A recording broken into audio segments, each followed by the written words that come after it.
Like the video, subscribe to the channel and press the bell icon for latest video updates.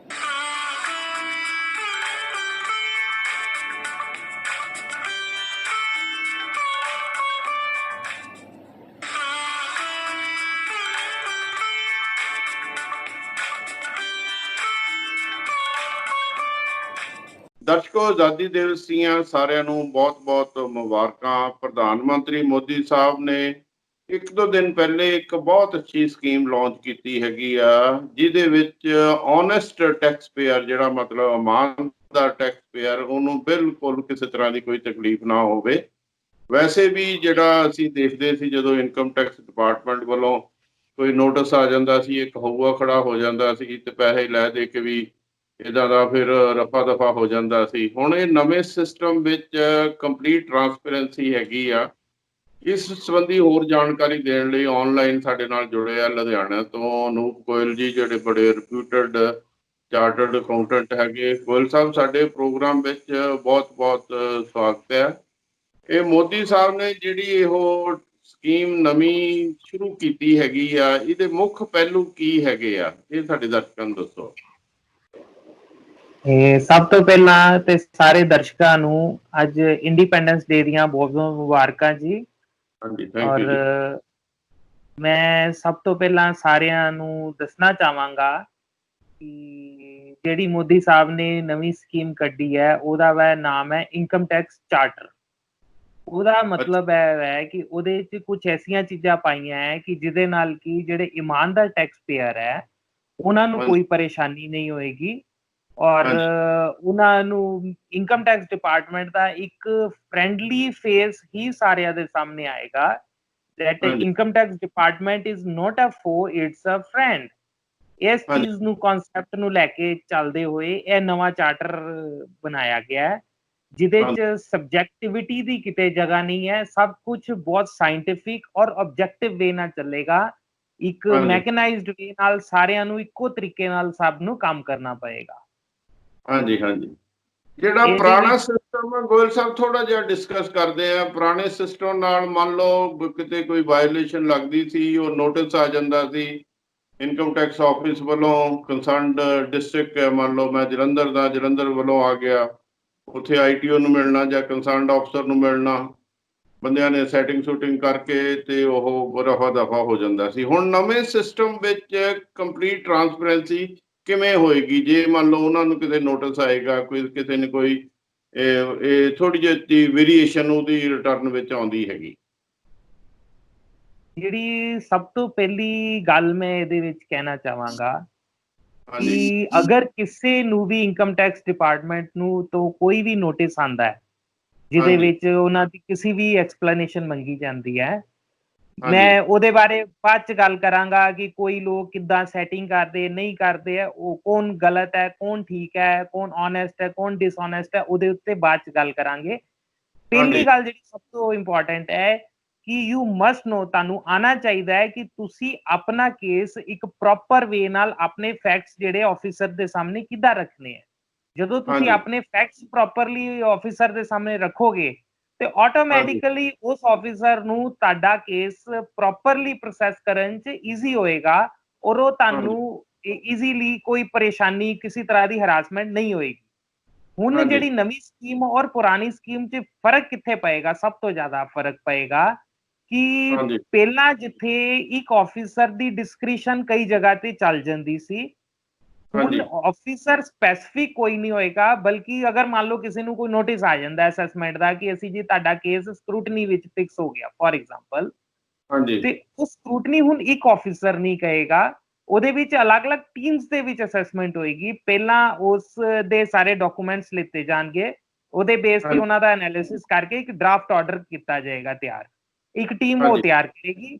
ਉਸ ਤੋਂ ਬਾਅਦ ਇੱਕ second team ਕਿਸੇ ਹੋਰ ਸਿਟੀ 'ਚ ਬੈਠੀ ਉਸ ਦਾ ਰਿਵਿਊ ਕਰੇਗੀ ਉਸ ਡਰਾਫਟ ਆਰਡਰ ਦਾ।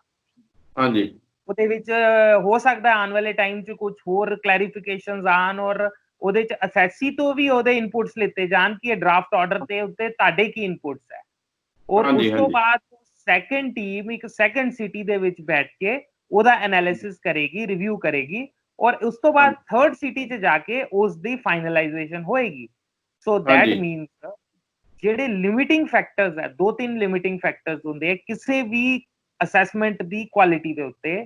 ਪਹਿਲੀ ਗੱਲ ਹਾਂਜੀ। ਹੁੰਦੀ ਹੈ ਸਕਿੱਲ ਦੀ ਲਿਮਿਟੇਸ਼ਨ। ਇੱਕ ਪਰਸਨ ਦੀ ਸਕਿੱਲ ਹਮੇਸ਼ਾ ਘੱਟ ਹੋਏਗੀ, ਅਗਰ ਉਹਦੇ 'ਚ ਅਲੱਗ-ਅਲੱਗ ਟੀਮਸ ਹੋਣਗੀਆਂ ਉਹਨਾਂ ਦੀ ਸਕਿੱਲਸ ਹਮੇਸ਼ਾ ਜ਼ਿਆਦਾ ਹੋਣਗੀਆਂ। ਹਾਂਜੀ। ਇੰਫਰਾਸਟ੍ਰਕਚਰ ਔਰ ਲੌਜਿਸਟਿਕਸ ਇੱਕ ਪਰਸਨ ਕੋਲ ਜੋ ਅਵੇਲੇਬਲ ਹੈ ਉਹਦੇ ਨਾਲੋਂ ਜ਼ਿਆਦਾ ਅਲੱਗ-ਅਲੱਗ ਟੀਮਸ ਕੋਲ ਉਸ ਤੋਂ ਜ਼ਿਆਦਾ ਅਵੇਲੇਬਲ ਰਹਿਣਗੀਆਂ ਹਮੇਸ਼ਾ ਹਰ ਟਾਈਮ ਤੇ। ਔਰ ਤੀਸਰੀ ਹਾਂਜੀ। ਗੱਲ ਹੈ ਇੰਟੈਗ੍ਰਿਟੀ। ਇੰਟੈਗ੍ਰਿਟੀ ਹਾਂਜੀ। ਇੱਕ ਪਰਸਨ ਦੀ ਜਿਹੜੀ ਹੈ that can be sometimes compromised, but ਜਦੋਂ ਇੰਨੀ ਟੀਮ ਬੈਠੀ ਹੋਏਗੀ at a time simultaneously sorry the sorry team ਔਰ ਟੀਮਸ ਸਾਰਿਆਂ ਦੀ ਹਾਂਜੀ। ਇੰਟੈਗ੍ਰਿਟੀ ਹਟਣਾ ਜਾਂ ਹਿਲਣਾ that will be a bit difficult। ਔਰ ਉਸ ਹਾਲਤ ਦੇ ਵਿੱਚ ਇੱਕ ਆਬਜੈਕਟਿਵ ਔਰ ਪੂਰਾ ਸਾਇੰਟਿਫਿਕ ਵੇ ਨਾਲ ਅਸੈਸਮੈਂਟ ਹੋ ਕੇ ਲੋਕਾਂ ਨੂੰ ਉਹਦਾ ਬੈਨੀਫਿਟ ਮਿਲੇਗਾ ਔਰ ਇਮਾਨਦਾਰ ਟੈਕਸ ਪੇਅਰ ਨੂੰ ਉਹਦੇ ਨਾਲ ਕੋਈ ਪਰੇਸ਼ਾਨੀ ਨਹੀਂ ਹੋਏਗੀ ਕਿ ਜਿੱਦਾਂ ਕਿਹਾ ਜਾਂਦਾ ਹੈ ਕਿ ਹਾਂਜੀ ਜੀ ਉਹਨੂੰ ਕੁਝ ਕਰਨਾ ਪੈਂਦਾ ਹੈ ਜਾਂ ਕੋਈ ਹਰਾਸਮੈਂਟ ਹੁੰਦੀ ਹੈ, ਐਸਾ ਕੁਝ ਨਹੀਂ ਹੈ। ਔਰ ਜਿਹੜੀ ਸਭ ਤੋਂ ਇੰਪੋਰਟੈਂਟ ਚੀਜ਼ ਹੈ ਇਹਦੇ ਵਿੱਚ ਟੈਕਸ ਅਫੀਸ਼ੀਅਲਸ ਦੀ ਵੀ ਅਕਾਊਂਟੇਬਿਲਿਟੀ ਫਿਕਸ ਕੀਤੀ ਜਾਏਗੀ ਕਿ ਉਹਨਾਂ ਦੀ ਹਰ ਐਕਸ਼ਨ ਦੇ ਬਾਰੇ ਉਹਨਾਂ ਨੂੰ ਪਤਾ ਹੋਣਾ ਚਾਹੀਦਾ ਕਿ ਉਹ ਕੀ ਕਰ ਰਹੇ ਹੈ। ਹਾਂਜੀ। ਹਾਂਜੀ। ਇੱਕ ਗੋਇਲ ਸਾਹਿਬ ਮੈਂ ਆਪਣੀ ਨੌਲੇਜ ਲਈ ਪੁੱਛਣਾ ਚਾਹੁੰਦਾ, ਜਿੰਨਾ ਕੁ ਇਸ ਵੇਲੇ ਸੁਸਾਇਟੀ ਵਿੱਚ ਪ੍ਰਚਲਨ ਆ, ਬਹੁਤ ਸਾਰੇ ਤਾਂ ਸਾਡੇ ਓਨੈਸਟ ਟੈਕਸ ਪੇਅਰ ਵੀ ਹੈਗੇ ਆ, ਬਹੁਤ ਸਾਰੇ ਇੱਦਾਂ ਦੇ ਵੀ ਹੈਗੇ ਜਿਹੜੇ ਵਿੱਚ ਕੁਛ ਲੁਕੋ ਲੈਂਦੇ ਹੈਗੇ, ਬਹੁਤ ਸਾਰੇ ਇੱਦਾਂ ਦੇ ਵੀ ਜਿਹੜੇ ਜ਼ਿਆਦਾ ਹੀ ਲੁਕੋ ਲੈਂਦੇ ਹੈਗੇ ਆ। ਜਦੋਂ ਤੁਸੀਂ ਪੇਪਰ ਸਬਮਿਟ ਕਰੋਗੇ ਤੇ ਉਹਨਾਂ ਨੂੰ ਇਨਕਮ ਟੈਕਸ ਵਾਲਿਆਂ ਨੂੰ ਕਿਵੇਂ ਪਤਾ ਲੱਗੇਗਾ ਵੀ ਜੇ ਪੇਪਰ ਸਾਰੇ ਠੀਕ ਬੋਲਦੇ ਹੈਗੇ ਆ, ਇਹਨੇ ਕੁਝ ਵਾਇਲੇਸ਼ਨ ਕੀਤੀ ਜਾਂ ਇਨਕਮ ਲੁਕੋਈ ਹੈਗੀ? ਇੱਦਾਂ ਦਾ ਕੋਈ ਕਿਹੜਾ ਫਾਰਮੂਲੇ ਨਾਲ ਦੇਖਣਗੇ ਉਹ? ਪਹਿਲੀ ਗੱਲ ਮੈਂ ਸਾਰੇ ਦਰਸ਼ਕਾਂ ਨੂੰ ਇਹ ਜ਼ਰੂਰ ਦੱਸਣਾ ਚਾਹਾਂਗਾ ਕਿ ਕੋਈ ਵੀ ਜਿੰਨਾ ਮਰਜ਼ੀ ਇੰਟੈਲੀਜੈਂਟ ਬੰਦਾ, ਕੋਈ ਵੀ ਜਿੰਨੇ ਮਰਜ਼ੀ ਇੰਟੈਲੀਜੈਂਟਲੀ ਕੋਈ ਕ੍ਰਾਈਮ ਕਰੇ, ਉਹ ਕੁਛ ਨਾ ਕੁਛ ਗਲਤੀ ਕਿਤੇ ਨਾ ਕਿਤੇ ਜ਼ਰੂਰ ਕਰਦਾ ਹੈ। ਸਬੂਤ ਛੱਡ ਇੱਕ ਨਾ ਜਾਂਦਾ। ਇੱਕ ਜਗ੍ਹਾ ਦੇ ਉੱਤੇ ਸਬੂਤ ਜ਼ਰੂਰ ਛੱਡਦਾ ਵਾ। ਜਦੋਂ ਇੰਨੀਆਂ ਟੀਮਸ ਉਹਨਾਂ ਨੂੰ ਇੰਨੇ ਸਾਇੰਟਿਫਿਕ ਵੇ ਨਾਲ ਐਨਾਲਾਈਜ਼ ਕਰਨਗੀਆਂ ਤੇ ਡਾਟਾ ਇਹਨਾਂ ਕੋਲ ਸਿਰਫ ਅਸੈਸੀ ਨੇ ਤੇ ਦੇਣਾ ਨਹੀਂ ਹੈ, ਉਹਨਾਂ ਕੋਲ ਡਾਟੇ ਦੇ ਬੜੇ ਹੋਰ ਸੋਰਸਿਸ ਹੈ ਡਿਪਾਰਟਮੈਂਟ ਕੋਲ। ਜਦੋਂ ਸਾਰੇ ਸੋਰਸਿਸ ਤੋਂ ਮਿਲੀ ਹੋਈ ਇਨਫੋਰਮੇਸ਼ਨ ਨੂੰ ਕਲੈਕਟ ਕਰਕੇ ਇੱਕ ਜਗ੍ਹਾ ਇਕੱਠਾ ਕੀਤਾ ਜਾਏਗਾ, ਪਲੱਸ ਅਸੈਸੀ ਦੀ ਇਨਫੋਰਮੇਸ਼ਨ ਨਾਲ ਮੈਚ ਕੀਤਾ ਜਾਏਗਾ, ਤੇ ਆਟੋਮੈਟਿਕਲੀ ਉਹਨਾਂ ਕੋਲ ਇੱਕਦਮ ਪਿਕਚਰ ਸਾਹਮਣੇ ਕਲੀਅਰ ਹੋ ਜਾਏਗੀ that things are being concealed from us। ਇਸ ਚੀਜ਼ ਨੂੰ ਛੁਪਾਇਆ ਜਾ ਰਿਹਾ ਵੈ, ਤੇ ਆਟੋਮੈਟਿਕਲੀ ਜਦੋਂ ਉਹਨਾਂ ਨੂੰ ਪਤਾ ਲੱਗ ਗਿਆ ਕਿ ਚੀਜ਼ਾਂ ਕੰਸੀਲ ਕੀਤੀਆਂ ਜਾ ਰਹੀਆਂ ਤੇ ਉਹਦੇ ਅਕੋਰਡਿੰਗਲੀ ਉਹਨਾਂ ਦੇ ਕੁਐਸਚਨਸ ਔਰ ਕੁਐਰੀਜ਼ ਪੈਣਗੀਆਂ ਔਰ ਅਸੈਸੀ ਆਪਣੇ ਆਪ ਆਪਣੇ ਬੁਨੇ ਹੋਏ ਜਾਲ ਵਿੱਚ ਆਪੇ ਫਸ ਜਾਏਗਾ ਅਗਰ ਕੋਈ ਇਸ ਤਰ੍ਹਾਂ ਦੀ ਕੋਸ਼ਿਸ਼ ਕਰਦਾ ਵੈ। ਬਟ ਟੂ ਮਾਈ ਅੰਡਰਸਟੈਂਡਿੰਗ ਇਹੋ ਜਿਹੇ ਲੋਕ ਘੱਟ ਹੈ ਸਾਡੀ ਸੁਸਾਇਟੀ ਵਿੱਚ। ਬਾਈ ਐਂਡ ਲਾਰਜ ਲੋਕ ਓਨੈਸਟ ਹੈ, ਉਹ ਟੈਕਸ ਪੇ ਕਰਨਾ ਚਾਹੁੰਦੇ ਹੈ। But the most important thing is ਕਿ ਕਈ ਵਾਰੀ ਉਹਨਾਂ ਨੂੰ ਪਤਾ ਨਹੀਂ ਹੁੰਦਾ, unawareness about the law and the system. ਔਰ ਦੂਸਰਾ ਕੁਝ ਲੋਕ ਇਸ ਕਰਕੇ ਨਹੀਂ ਕਰਨਾ ਚਾਹੁੰਦੇ, ਉਹਨਾਂ ਨੂੰ ਸਿਸਟਮ ਤੋਂ ਡਰ ਵੀ ਲੱਗਦਾ ਹੈ ਫਰੈਂਕਲੀ ਸਪੀਕਿੰਗ। ਇਸ ਕਰਕੇ ਜਦੋਂ ਇਹ ਚੀਜ਼ਾਂ ਆਪਣੇ ਆਪ ਆਣਗੀਆਂ ਲੋਕਾਂ ਦੇ ਵਿੱਚ ਅਵੇਅਰਨੈਸ, ਜਦੋਂ ਟੈਕਸ ਲਾਅ ਸਿੰਪਲ ਹੋਣਗੇ ਅਵੇਅਰਨੈਸ ਆਪਣੇ ਆਪ ਹੀ ਆ ਜਾਏਗੀ। ਜੋ ਦੋ ਦੂਣੀ 4 ਤੇ ਸਾਰਿਆਂ ਨੂੰ ਹੀ ਪਤਾ ਹੈ। ਬਟ ਜੇ ਸਾਰੀ ਇੱਕ ਐਲਜੈਬਰਿਕ ਕੈਲਕੂਲੇਸ਼ਨ ਨਾਲ ਕੈਲਕੂਲੇਟ, ਉਹ ਕਿਸੇ ਟਾਈਮ ਕਿਸੇ ਨੂੰ ਨਹੀਂ ਵੀ ਪਤਾ ਹੋ ਸਕਦੀ, ਉੱਥੇ ਉਹ ਬੰਦਾ ਜਿਹਨੂੰ ਨਹੀਂ ਪਤਾ ਉਹ ਡਰ ਜਾਂਦਾ। ਸੋ ਇਹ ਦੋ ਚੀਜ਼ਾਂ ਆਪਣੇ ਆਪ ਠੀਕ ਹੋਣਗੀਆਂ, ਇੱਕ ਯੂਜ਼ਰ ਫ੍ਰੈਂਡਲੀ এনवायरमेंट ਔਰ ਦੂਸਰਾ awareness about the law and the system. ਆਪਣੇ ਆਪ ਲੋਕ ਜ਼ਿਆਦਾ ਤੋਂ ਜ਼ਿਆਦਾ ਟੈਕਸ ਪੇ ਕਰਦੇ ਰਹਿਣਗੇ, ਜ਼ਿਆਦਾਤਰ ਪੇ ਕਰਨਾ। ਸੁਣਦੇ ਹੈਗੇ ਆ ਵੀ ਕਈ ਲੋਕਾਂ ਨੇ, ਬੰਦਿਆਂ ਨੇ ਪੈਨ ਕਾਰਡ ਵੀ ਕਈ ਬਣਾਏ ਹੋਏ ਹੈਗੇ ਆ। ਮੰਨ ਲਓ ਇੱਕੋ ਹੀ ਬੰਦਾ ਹੈਗਾ, ਵੱਖ-ਵੱਖ ਨਾਵਾਂ ਤੇ ਉਹਨੇ ਪੈਨ ਕਾਰਡ ਬਣਾਏ ਹੋਏ ਹੈਗੇ। ਇੱਦਾਂ ਦਾ ਪ੍ਰੈਕਟੀਕਲੀ ਪੋਸੀਬਲ ਹੈ ਇੱਦਾਂ ਬਣਾ ਕੇ ਉਹ ਇਨਕਮ ਹਾਈਡ ਕਰਨਾ? ਅਗਰ ਕੋਈ ਵੀ ਬੰਦਾ ਜਿਹੜਾ ਕਿ ਇੱਕ ਤੋਂ ਵੱਧ ਪੈਨ ਪੋਜੈਸ ਕਰਦਾ ਔਰ ਯੂਜ਼ ਕਰਦਾ ਪਕੜਿਆ ਜਾਂਦਾ ਹੈ, ਉਹਦੇ ਵਾਸਤੇ ਇਨਕਮ ਟੈਕਸ ਐਕਟ 'ਚ ਪ੍ਰੋਵੀਜ਼ਨ ਹੈ ਵੈ ਕਿ ਉਹਨੂੰ 10,000 ਰੁਪਏ ਪੈਨਲਟੀ ਲੱਗ ਸਕਦੀ ਹੈ ਅਗਰ ਕੋਈ ਵੀ ਬੰਦਾ ਏਦਾਂ ਦਾ ਕੰਮ ਕਰਦਾ ਵੈ। ਔਰ as far as pen is concerned, ਮੈਨੂੰ ਇੱਕ ਬੜਾ ਹੀ ਇੰਟਰਸਟਿੰਗ ਜੀ ਚੀਜ਼ ਪਤਾ ਹੈ। ਇੱਕ ਬੰਦਾ ਸੀ, ਉਹ ਬੈਂਕ ਵਿੱਚ ਕੋਈ ਸਿਗਨੇਚਰ ਕਰਦਾ ਸੀ, ਕਿਸੇ ਹੋਰ ਜਗ੍ਹਾ ਕੋਈ ਸਿਗਨੇਚਰ ਕਰਦਾ ਸੀ, ਕਿਤੇ ਹੋਰ ਕੋਈ ਸਿਗਨੇਚਰ ਕਰਦਾ ਸੀ, ਠੀਕ ਹੈ। After a period of time ਉਹ ਖੁਦ ਹੀ ਇੰਨਾ ਕਨਫਿਊਜ਼ ਹੋ ਜਾਂਦਾ ਹੈ ਕਿ ਮੈਂ ਕਿੱਥੇ ਕਿਹੜੇ ਸਿਗਨੇਚਰ ਕੀਤੇ ਹੋਏ ਆ। ਠੀਕ ਹੈ ਨਾ, ਇਹਦਾ ਮਤਲਬ ਜਿਹੜਾ ਸੱਚਾ ਬੰਦਾ ਹੁੰਦਾ ਨਾ, ਅਗਰ ਮੈਂ ਸੱਚ ਬੋਲ ਰਿਹਾ ਮੈਂ 10 ਜਗ੍ਹਾ ਇੱਕ ਗੱਲ ਬੋਲਾਂਗਾ ਤੇ ਸੇਮ ਗੱਲ ਬੋਲਾਂਗਾ। ਜਿਹੜਾ ਬੰਦਾ ਝੂਠ ਬੋਲੇਗਾ, ਅਗਰ ਉਹ 10 ਜਗ੍ਹਾ ਝੂਠ ਬੋਲੇਗਾ, ਕਿਤੇ ਨਾ ਕਿਤੇ ਉਹਦੀ ਸਟੋਰੀ ਡਿਫਰ ਕਰ ਜਾਏਗੀ। ਸਿਮਿਲਰਲੀ ਅਗਰ ਕੋਈ ਬੰਦਾ ਇੱਕ ਤੋਂ ਵੱਧ ਪੈਨ ਰੱਖ ਕੇ ਕੰਮ ਕਰ ਰਿਹਾ ਹੋਇਆ ਤੇ ਆਈ ਐਮ ਸ਼ੋਰ ਉਹ ਕਿਤੇ ਨਾ ਕਿਤੇ ਗਲਤੀ ਜ਼ਰੂਰ ਕਰੇਗਾ। ਜਿੱਥੇ ਉਹਨੇ ਦੂਸਰਾ ਪੈਨ ਦਿੱਤਾ, ਜਿੱਥੇ ਆਲਰੇਡੀ ਪਹਿਲਾ ਪੈਨ ਸੀ, ਉੱਥੇ ਹੀ ਉਹਦੀ ਕੀ ਕਹਿੰਦੇ ਆ ਸਿਸਟਮ 'ਚ ਪਕੜ 'ਚ ਆ ਜਾਣੀ ਹੈ। ਔਰ ਉਸ ਟਾਈਮ ਫਿਰ ਜੋ ਉਹਦੇ ਪੀਨਲ ਕੰਸੀਕੁਐਂਸਿਸ ਐਸ ਪਰ ਲਾਅ ਉਹ ਉਹਨੂੰ ਫੇਸ ਕਰਨੇ ਪੈਣਗੇ ਔਰ ਅਗਲੇ ਪਿਛਲੇ ਸਾਰੇ ਚਿੱਠੇ ਖੁੱਲ ਜਾਣਗੇ। ਇੱਕ ਹੋਰ ਗੱਲ ਦੱਸੋ ਗੋਇਲ ਸਾਹਿਬ, ਜਿਵੇਂ ਜਿਹੜੇ ਪ੍ਰਾਪਰਟੀ ਡੀਲਰ ਜਾਂ ਜਿਹੜੇ ਹੈਗੇ ਆ ਕੰਜ਼ਿਊਮਰ, ਜਿਹੜੇ ਪ੍ਰਾਪਰਟੀ ਦਾ ਕੰਮਕਾਰ ਜ਼ਿਆਦਾ ਕਰਦੇ, ਜਦੋਂ ਵੇਚਦੇ ਹੈਗੇ ਆ, ਤੁਹਾਨੂੰ ਪਤਾ ਉਹਦੀ ਜਿਹੜੀ ਆਪਣੇ DC ਕਲੈਕਟਰ ਵੱਲੋਂ ਕੁਝ ਰੇਟ ਅਲੱਗ ਹੁੰਦਾ, ਕੈਸ਼ ਕਾਫੀ ਇਨਵੋਲਵਡ ਹੁੰਦਾ ਜਿਹੜਾ ਉਹਨਾਂ ਕੋਲ ਆ ਜਾਂਦਾ ਹੈਗਾ। ਔਰ ਕਈ ਤਾਂ ਮੈਂ ਇਹ ਵੀ ਦੇਖਿਆ ਹੈਗਾ ਜਿਹੜਾ ਬਾਈ ਚੈੱਕ ਰਾਹੀਂ ਪੇਮੈਂਟ ਹੁੰਦੀ ਉਹ ਵੀ ਉਹ ਇਨਕਮ ਟੈਕਸ ਨੂੰ ਨਹੀਂ ਦੱਸਦੇ ਹੈਗੇ। ਇਦਾਂ ਦੇ ਕੇਸਿਸ ਵਿੱਚ ਕਿਵੇਂ ਫੜੇ ਜਾ ਸਕਦੇ ਇਹ ਬੰਦੇ? ਪਹਿਲੀ ਗੱਲ ਤੇ ਇਨਕਮ ਟੈਕਸ ਡਿਪਾਰਟਮੈਂਟ ਲਈ ਇਨਕਮ ਟੈਕਸ ਐਕਟ ਦੇ ਵਿੱਚ ਇੱਕ ਪ੍ਰੋਵੀਜ਼ਨ ਹੈ ਕਿ ਅਗਰ ਕਿਸੇ ਵੀ ਪ੍ਰਾਪਰਟੀ ਦੀ ਵੈਲਿਊ 50 ਲੱਖ ਤੋਂ ਜ਼ਿਆਦਾ ਹੈ ਅਦਰ ਦੈਨ ਐਗਰੀਕਲਚਰਲ ਲੈਂਡ, ਹਾਂਜੀ, ਉਹਦੇ ਵਿੱਚ ਉਹ ਜਿਹੜਾ ਬਾਇਰ ਹੁੰਦਾ ਵਾ ਉਹ ਸੈਲਰ ਨੂੰ ਇੱਕ TDS ਕੱਟ ਕੇ ਦਿੰਦਾ। ਜਦੋਂ TDS ਕੱਟ ਕੇ ਜਮਾ ਹੋ ਗਿਆ ਔਰ ਉਹਦੇ ਪੈਨ ਦੇ ਉੱਤੇ ਜਮਾ ਹੋ ਗਿਆ ਤੇ ਆਟੋਮੈਟਿਕਲੀ ਉਹ ਸਿਸਟਮ ਦੇ ਉੱਤੇ ਚੜ ਜਾਣਾ ਵਾ। ਪਹਿਲੀ ਗੱਲ। ਦੂਸਰੀ ਗੱਲ, ਅਗਰ ਕੋਈ ਬੰਦਾ ਕਿਸੇ ਕੋਲੋਂ ਵੀ ਐਨ ਅਮਾਉਂਟ ਮੋਰ ਦੈਨ 2 ਲੱਖ ਇੱਕ ਟ੍ਰਾਂਜੈਕਸ਼ਨ ਦੇ ਅਗੇਂਸਟ ਜਾਂ ਇੱਕ ਟਾਈਮ ਦੇ ਉੱਤੇ ਜਾਂ ਅਗੇਂਸਟ ਵਨ ਇਵੈਂਟ ਅਗਰ ਕਿਸੇ ਕੋਲੋਂ ਲੈਂਦਾ ਤੇ ਇੱਕ ਸੈਕਸ਼ਨ 269 ST ਹੈ, ਉਹਦੇ ਅਕੋਰਡਿੰਗਲੀ ਉਹਨੂੰ 100% ਆਫ ਦ ਅਮਾਉਂਟ ਰਿਸੀਵਡ ਜਿਹੜੀ ਹੈ ਨਾ ਐਸ ਪੈਨਲਟੀ ਲੱਗ ਸਕਦੀ ਹੈ। ਅੱਛਾ। ਅਗਰ ਕੋਈ ਵੀ ਬੰਦਾ ਇਸ ਤਰ੍ਹਾਂ ਦੀ ਕਿਸੇ ਵੀ ਪ੍ਰੈਕਟਿਸ 'ਚ ਇਨਵੋਲਵ ਹੁੰਦਾ ਹੈ ਤੇ ਮੈਂ ਜਿੱਦਾਂ ਪਹਿਲਾਂ ਕਿਹਾ, ਕੋਈ ਵੀ ਕ੍ਰਿਮੀਨਲ ਜਿੰਨਾ ਮਰਜ਼ੀ ਸ਼ਾਰਪ ਹੋਵੇ ਕਿਤੇ ਨਾ ਕਿਤੇ ਗਲਤੀ ਜ਼ਰੂਰ ਕਰ ਦਿੰਦਾ ਹੈ। ਅਗਰ ਕੋਈ ਵੀ ਏਦਾਂ ਦੀ ਗਲਤੀ ਹੋ ਗਈ ਤੇ ਕੰਸੀਕੁਐਂਸਿਸ ਬਹੁਤ ਜ਼ਿਆਦਾ ਸੀਰੀਅਸ ਹੈ।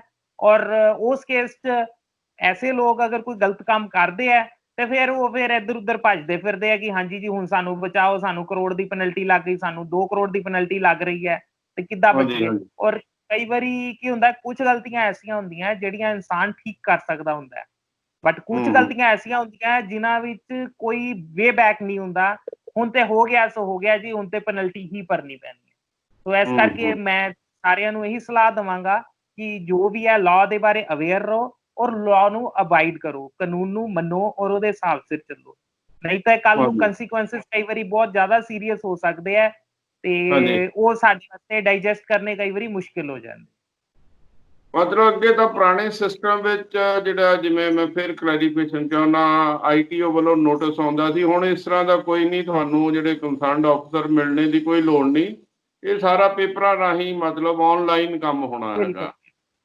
ਇੱਕ ਸਿਸਟਮ ਓਰੀਐਂਟਡ ਸਿਸਟਮ ਹੋਏਗਾ, ਆਰਟੀਫਿਸ਼ੀਅਲ ਇੰਟੈਲੀਜੈਂਸ ਔਰ ਰੈਂਡਮ ਕੰਪਿਊਟਰ ਹੀ ਕਿਸੇ ਦਾ ਕੇਸ ਫਿਕਸ ਕਰੇਗਾ, ਲੋਕ ਨਹੀਂ ਕਰਨਗੇ। ਮੀਨਸ ਕੋਈ ITO ਹੈ, ਜਿੱਦਾਂ ਮੈਨੂੰ ਉਹਨੂੰ ITO ਨੂੰ ਮੇਰੀ ਸ਼ਕਲ ਨਹੀਂ ਪਸੰਦ ਆਈ ਤੇ ਉਹ ITO ਮੈਨੂੰ ਕਹਿ ਦੇ ਕਿ ਮੈਂ ਤੁਹਾਡਾ ਕੇਸ ਫਿਕਸ ਕਰਨ ਲੱਗਾ, ਮੇਰਾ ਦਿਲ ਕਰਦਾ ਮੈਂ ਤੁਹਾਡਾ ਕੇਸ ਫਿਕਸ ਕਰਦਾ ਸਕੂਲ, ਏਦਾਂ ਦਾ ਕੁਝ ਨਹੀਂ ਹੋਏਗਾ ਕਿਉਂਕਿ ਇਹਦਾ ਆਟੋਮੇਟਿਡ ਸਿਸਟਮ ਹੈ। ਜੋ ਕੰਪਿਊਟਰ ਨੇ ਪਿਕ ਕਰ ਲਿਆ ਉਹਨੂੰ ਕੋਈ ਵੀ ਬੰਦਾ ਰੋਕ ਨਹੀਂ ਸਕਦਾ ਔਰ ਜੋ ਕੰਪਿਊਟਰ ਨੇ ਪਿਕ ਨਹੀਂ ਕੀਤਾ ਉਹਨੂੰ ਕੋਈ ਬੰਦਾ ਲਗਾ ਨਹੀਂ ਸਕਦਾ। ਸਿੰਪਲ। ਔਰ ਉਸ ਤੋਂ ਬਾਅਦ ਸਵਾਲ ਗੋਇਲ ਸਾਹਿਬ, ਜਿਵੇਂ ਜਿਹੜੇ ਸੈਲਰੀ ਵਾਲੇ ਦਿੰਦੇ, ਬਿਜ਼ਨਸਮੈਨ ਵੀ ਦਿੰਦੇ ਆ, ਜਿਹੜੇ ਮੀਡੀਅਮ ਜਿਹੇ ਹੈਗੇ ਸ਼ੌਪਕੀਪਰ ਆ, ਕਰਿਆਨੇ ਦੀ ਦੁਕਾਨਾਂ ਹੋਰ ਹੈਗੀਆਂ, ਉਹ ਪੈਸੇ ਤਾਂ ਚੰਗੇ ਕਮਾ ਲੈਂਦੇ ਪਰ ਉਹ ਇਨਕਮ ਟੈਕਸ ਬਹੁਤੇ ਨਹੀਂ ਦਿੰਦੇ ਹੈਗੇ ਆ। ਇਹ ਸ਼ੋਅ ਕਰਦੇ ਵੀ ਸਾਡਾ ਕੁਝ ਹੈ ਹੀ ਨਹੀਂ ਹੈਗੇ। ਪਿੱਛੇ ਡਾਕਟਰ ਮਨਮੋਹਨ ਸਿੰਘ ਦੀ ਸਰਕਾਰ ਵੇਲੇ 1500 ਰੁਪਏ ਦਾ ਉਹਨਾਂ ਨੇ ਕਿਹਾ ਸੀ ਸਾਲ ਦੇ ਜਮ੍ਹਾਂ ਕਰਾ ਦਿਓ। ਇਹ ਜਿਹੜਾ ਇਨਕਮ ਟੈਕਸ ਜਿਹੜਾ ਨੈਟ ਵਧਾਉਣੇ ਲਈ ਕੀ ਕੁਛ ਉਪਰਾਲੇ ਕਰ ਰਹੇ ਤਾਂ ਕਿ ਜ਼ਿਆਦਾ ਤੋਂ ਜ਼ਿਆਦਾ ਲੋਕਾਂ ਜੋ ਬਣਦਾ ਆਪਣਾ ਟੈਕਸ ਦੇ ਦੇਣ ਸਰਕਾਰ ਨੂੰ? ਪਹਿਲਾਂ ਮੈਂ ਸਭ ਤੋਂ ਪਹਿਲਾਂ ਉਹ 1500 ਰੁਪਏ ਵਾਲੀ ਸਕੀਮ ਦੇ ਉੱਤੇ ਹੀ ਦੱਸੂਗਾ ਤੁਹਾਨੂੰ। ਜਦੋਂ 1500 ਰੁਪਏ ਵਾਲੀ ਸਕੀਮ ਕੱਢੀ ਗਈ ਸੀ, that was a marvellous scheme ਔਰ ਬਹੁਤ ਅੱਛੀ ਸਕੀਮ ਸੀ। ਬਟ ਗੱਲ ਫਿਰ ਉਹੀ ਆਂਦੀ ਅਲਟੀਮੇਟਲੀ, ਜਦੋਂ 1500 ਦੇਣ ਵੀ ਜਾਏਗਾ ਤੇ ਜਾਣਾ ਤੇ ਉਹਨੂੰ ਉਸੇ ਇਨਕਮ ਟੈਕਸ ਡਿਪਾਰਟਮੈਂਟ ਕੋਲ ਪੈਣਾ ਵਾ ਜਿਹਦੇ ਕੋਲ ਉਹ ਬੰਦਾ ਡਰਦਾ ਪਿਆ। ਬੇਸਿਕਲੀ। ਡਰਦਾ ਸੀ, ਹਾਂ ਹਾਂ ਹਾਂ। ਕਦੀ ਹਵਾ ਲੱਗਦਾ ਸੀ ਨਾ ਉਹਨੂੰ ਹਮੇਸ਼ਾ ਤੋਂ ਹੀ। ਹੁਣ ਜਦੋਂ ਇਹ ਨਵੀਂ ਸਕੀਮ ਤੇ ਚਾਰਟਰ ਜਿਹੜਾ ਹੈ ਇੱਕ ਸਾਇੰਟਿਫਿਕ ਚਾਰਟਰ ਬਣੇਗਾ ਉਹਨਾਂ ਦੀ ਵਰਕਿੰਗ ਦਾ, ਉਹਦੇ ਵਿੱਚ ਟਾਈਮ ਬਾਉਂਡ ਕੰਮ ਹੋਣਗੇ, ਸਾਰੇ ਬੰਦਿਆਂ ਦੀ ਅਕਾਊਂਟੇਬਿਲਿਟੀ ਫਿਕਸ ਹੋਏਗੀ, ਸਾਰਾ ਕੁਝ ਸਾਇੰਟਿਫਿਕ ਵੇ ਨਾਲ ਹੋਏਗਾ ਤੇ ਲੋਕ ਉਹਨੂੰ ਫ੍ਰੈਂਡਲੀ ਇੱਕ ਸਮਝਣਗੇ ਤੇ ਆਟੋਮੈਟਿਕਲੀ ਟੈਕਸ ਪੇ ਕਰਨਗੇ। 1500 ਰੁਪਏ ਨਾਲ ਨਹੀਂ ਕੁਝ ਬਣੇਗਾ। ਔਰ ਸੈਕੰਡਲੀ ਜਿਹੜੀ ਸਭ ਤੋਂ ਇੰਪੋਰਟੈਂਟ ਗੱਲ ਹੈ, ਅੱਜ ਦੀ ਡੇਟ 'ਚ ਹਰ ਇਨਸਾਨ ਪੈਨ ਲੈ ਕੇ ਬੈਠਾ ਹੋਇਆ ਹੈ। ਹਰ ਇਨਸਾਨ ਨੂੰ ਕਿਸੇ ਨਾ ਕਿਸੇ ਪਰਪਸ ਵਾਸਤੇ ਆਪਣਾ ਬਿਜ਼ਨਸ ਜਾਂ ਆਪਣਾ ਕੰਮਕਾਜ ਜਾਂ ਕੋਈ ਲੈਂਡ ਲੈਣੀ ਹੈ, ਕੋਈ ਨਵੀਂ ਸ਼ਾਪ ਲੈਣੀ ਹੈ, ਕੋਈ ਸਟਾਕ ਪਾਣਾ ਉਹਨੇ ਆਪਣੀ ਦੁਕਾਨ 'ਚ, ਉਹਨੂੰ ਲੋਨਸ ਚਾਹੀਦੇ ਆ। ਔਰ ਅਲਟੀਮੇਟਲੀ ਜੇ ਲੋਨ ਲੈਣਾ ਹੈ ਤੇ ਉਹਨੂੰ ਬੈਂਕ ਕੋਲ ਜਾਣਾ ਪੈਣਾ। ਔਰ ਬੈਂਕ ਵਾਲੇ ਅੱਜ ਦੀ ਡੇਟ 'ਚ ਇਨਕਮ ਟੈਕਸ ਰਿਟਰਨ ਤੋਂ ਬਿਨਾਂ ਕਿਸੇ ਨੂੰ ਲੋਨ ਦਿੰਦੇ ਨਹੀਂ ਹੈ। ਜਦ ਤੱਕ ਉਹਨੂੰ ਇਹ ਇੰਸ਼ੋਰੈਂਸ ਨਹੀਂ ਹੋਏਗੀ ਕਿ ਬੰਦਾ ਕਮਾਉਂਦਾ ਵੈ, ਉਸ ਦਾ ਕਿਉਂ ਲੋਨ ਦੇਏਗਾ। ਔਰ ਕਮਾਈ ਜਿਹੜੀ ਇਨਕਮ ਟੈਕਸ ਰਿਟਰਨ ਤੋਂ ਬਣਨੀ ਹੈ। ਤੇ ਇਸ ਕਰਕੇ ਹੌਲੀ ਹੌਲੀ ਜ਼ਿਆਦਾ ਤੋਂ ਜ਼ਿਆਦਾ ਲੋਕ ਪੈਨ ਵੀ ਲੈ ਰਹੇ ਆ ਔਰ ਇਨਕਮ ਟੈਕਸ ਦੀ ਰਿਟਰਨ ਵੀ ਭਰ ਰਹੇ ਆ। ਔਰ ਥਰਡਲੀ ਜਿਹੜੀ ਸਭ ਤੋਂ ਇੰਪੋਰਟੈਂਟ ਚੀਜ਼ ਹੈ ਨਾ ਜੀ, ਲੋਕਾਂ ਵਾਸਤੇ ਅੱਜ ਦੀ ਡੇਟ 'ਚ ਪੈਸਾ ਸੰਭਾਲ ਕੇ ਰੱਖਣਾ। ਲੋਕ ਪੈਸਾ ਕਮਾ ਲਿਆ ਕਿਸੇ ਨੇ, ਬਟ ਉਹਨੂੰ ਸੰਭਾਲ ਕੇ ਕਿੱਦਾਂ ਰੱਖਣਾ। ਅਗਰ ਮੰਨ ਲਓ ਤੁਸੀਂ ਕੈਸ਼ ਘਰ 'ਚ ਰੱਖਿਆ, ਉਹ ਕੈਸ਼ ਨੂੰ ਕੋਈ ਕੀੜਾ ਲੱਗ ਗਿਆ, ਕੋਈ ਡਾਕੂ ਨੇ ਲੁੱਟਿਆ, ਚੋਰ ਪੈ ਗਏ, ਮੀਨਸ ਉਹ ਬੰਦਾ ਤੇ ਚੋਰ ਤੋਂ ਵੀ ਡਰੂ, ਪੁਲਿਸ ਤੋਂ ਵੀ ਡਰੂਗਾ। ਚੋਰ ਆ ਗਿਆ ਉਹਨੇ ਲੁੱਟ ਕੇ ਲੈ ਜਾਣਾ, ਪੁਲਿਸ ਆ ਗਏ ਤੇ ਉਹਨਾਂ ਨੇ ਉਹਨੂੰ ਗ੍ਰਿਫਤਾਰ ਕਰ ਲੈਣਾ, ਭਈ ਇਹ ਪੈਸੇ ਕਿੱਥੋਂ ਆਏ।